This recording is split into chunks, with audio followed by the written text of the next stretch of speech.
जो लोग भ्रष्टाचार में लिप्त हैं, उन पर जब एजेंसियां कार्रवाई करती हैं तो एजेंसियों पर हमला किया जाता है। जब कोर्ट कोई फैसला सुनाता है।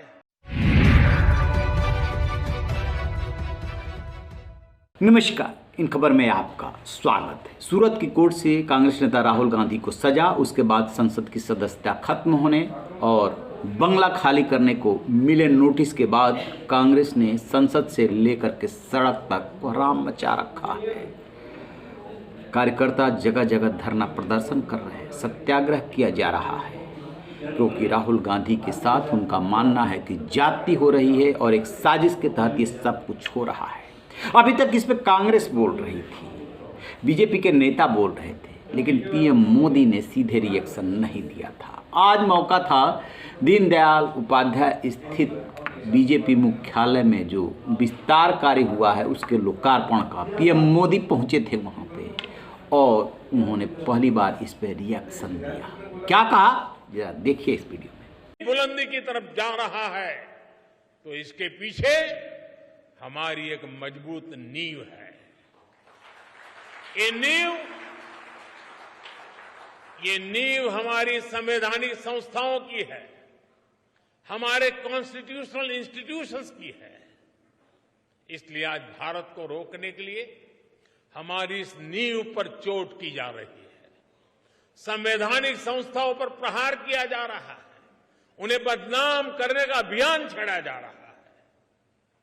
उनकी क्रेडिबिलिटी, उनकी विश्वसनीयता खत्म करने की साजिश की जा रही है। जो लोग भ्रष्टाचार में लिप्त हैं, उन पर जब एजेंसियां कार्रवाई करती हैं तो एजेंसियों पर हमला किया जाता है। जब कोर्ट कोई फैसला सुनाता है तो कोर्ट पर सवाल उठाए जाते हैं, न्यायिक प्रणाली पर हमले होते हैं। आप सब देख रहे हैं, कुछ दलों ने मिलकर भ्रष्टाचारी बचाओ अभियान छेड़ा हुआ है।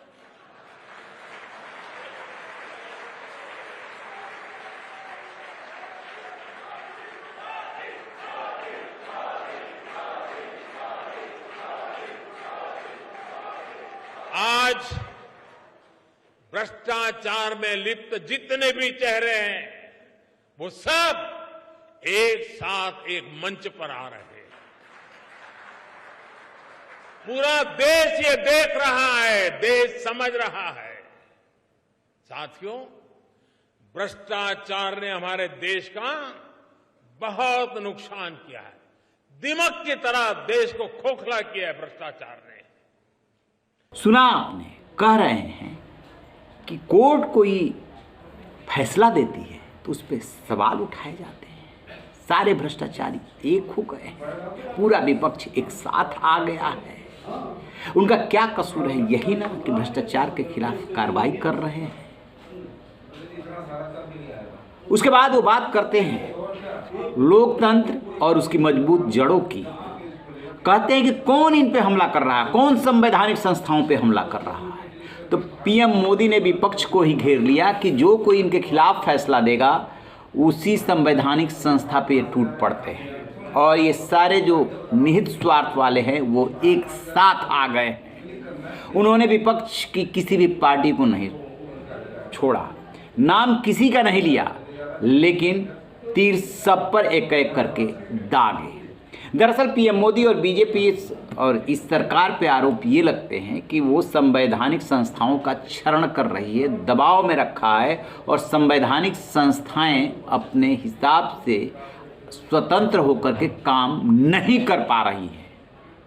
बहुत सोची समझी रणनीति के तहत उन पे हमला हो रहा है। उसी का जवाब दे रहे थे पीएम मोदी कि ये काम तो ये विपक्ष वाले कर रहे हैं, ये भ्रष्टाचारी कर रहे हैं, हमारे संवैधानिक संस्थाओं की जड़ें हिलाने की कोशिश कर रहे हैं, लेकिन हिला नहीं पाएंगे क्योंकि यहाँ पर लोकतंत्र की जड़ें काफ़ी मजबूत है।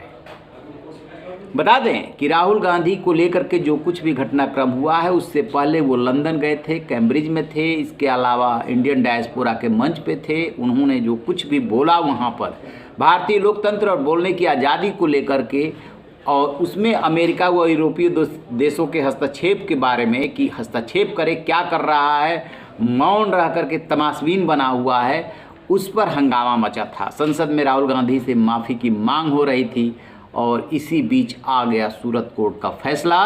राहुल गांधी को हो गई 2 साल की सज़ा। 2 साल की सज़ा होते ही उनकी चली गई संसद से सदस्यता। उसके बाद बंगला खाली करने का नोटिस मिल गया।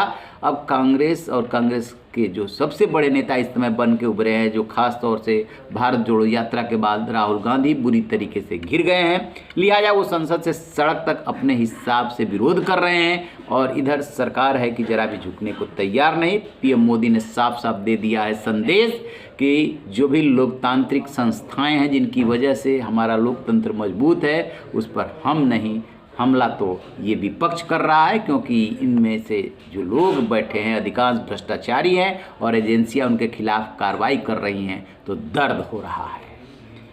देखिए, ये राजनीति है, समझना बड़ा मुश्किल होता है, लेकिन अब इंतजार रहेगा कि विपक्ष इस पे कैसे रिएक्ट करता है। रहिए बेखबर, देखते रहिए इन खबर। Thank you.